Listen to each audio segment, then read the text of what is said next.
Di sini saya Tegar Aditama mewakili kelompok saya akan menjelaskan tentang dasar psikologis perilaku, psikologis individu, dan ESQ. Untuk konsep dasar psikologi ini didefinisikan sebagai ilmu pengetahuan yang berusaha memahami perilaku manusia, alasan, dan cara mereka melakukan sesuatu, dan juga memahami bagaimana makhluk tersebut berpikir dan berperasaan, menurut Gleitman 1986. Kata psikologi merupakan dua akar kata yang bersumber dari bahasa Greek Yunani, yaitu psike yang berarti jiwa dan logos yang berarti ilmu. Jadi, secara harfiah, psikologi adalah ilmu jiwa atau bisa disebut ilmu yang mempelajari tentang kejiwaan. Menurut Bruno 1987, membagi pengertian psikologi dalam 3 bagian yang pada prinsipnya saling berhubungan. Yang pertama, studi atau penyelidikan mengenai ruh.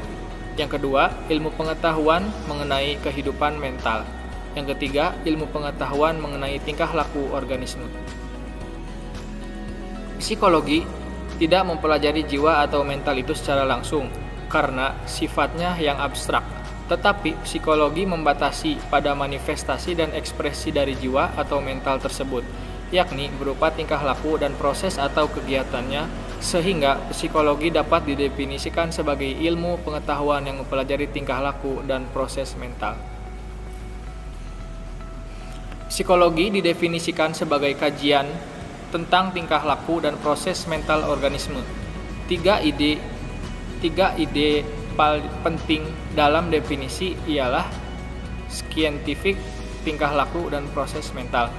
Nyawa atau anima adalah jasmania yang adanya tergantung pada hidup jasmani dan menimbulkan perbuatan badaniah, yaitu perbuatan yang ditimbulkan oleh proses belajar. Misal, insting, refleks, nafsu, dan sebagainya. Yang pertama, anima vegetativa, yaitu anima yang terdapat pada tumbuh-tumbuhan. Yang kedua, anima sensitiva, yaitu anima yang terdapat dalam hewan. Yang ketiga, yaitu anima intelektiva, yaitu anima yang terdapat dalam diri manusia. Jiwa adalah daya hidup rohaniah yang bersifat abstrak yang menjadi penggerak dan pengatur bagi sekalian perbuatan-perbuatan pribadi atau personal behavior dari hewan tingkat tinggi hingga manusia. Perbuatan pribadi adalah perbuatan. Yang kedua, IQ atau Intelligence Quotient. IQ merupakan kecerdasan manusia dalam kemampuan untuk yang pertama, menalar, yang kedua, perencanaan sesuatu, yang ketiga, kemampuan memecahkan masalah, keempat, belajar, kelima, memahamkan gagasan, keenam, berpikir, dan penggunaan bahasa dan lainnya. Kecerdasan ini pun tidaklah baku untuk satu hal saja, tetapi untuk banyak hal. Contohnya, seseorang dengan kemampuan mahir dalam bermusik dan yang lainnya. Terus ada EQ atau Emotional Quotient.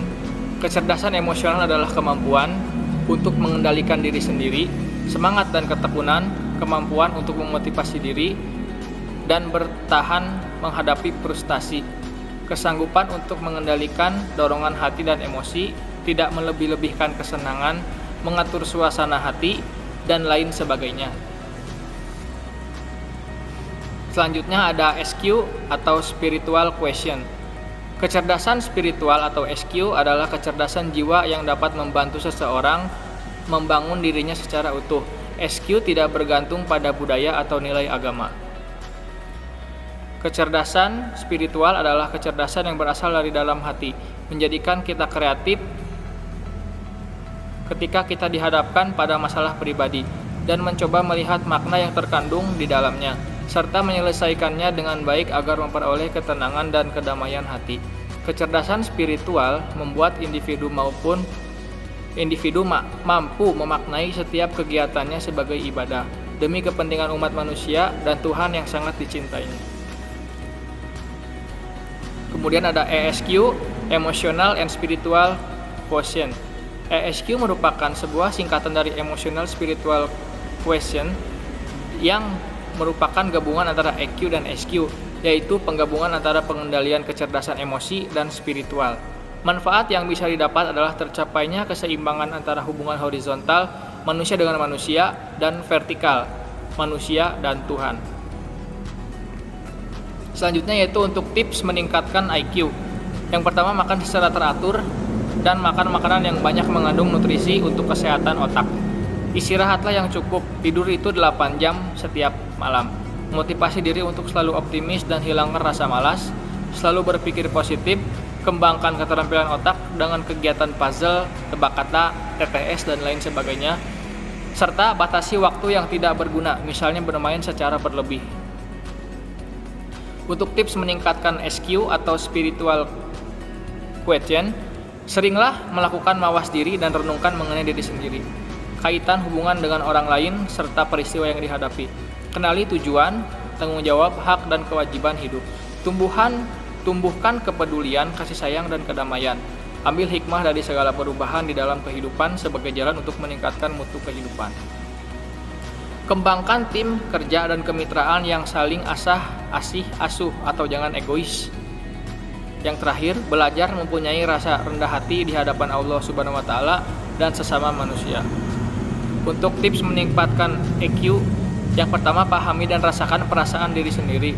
Selalu mendidik diri agar dapat bertahan dalam situasi sulit, hadapi dunia luar tanpa rasa takut, berusaha untuk memecahkan masalah sendiri, tumbuhkan rasa percaya diri dan kemampuan untuk bangkit dari kegagalan. Tanamkan rasa hormat pada orang lain, kerjasama dan semangat kerja tim, serta yakin setiap masalah pasti ada jalan keluarnya. Oke, terima kasih. Mungkin sekian presentasi yang dapat saya sampaikan. Kurang lebihnya mohon maaf. Ditutup. Bila bisa bilhaq wasabiqul khairat.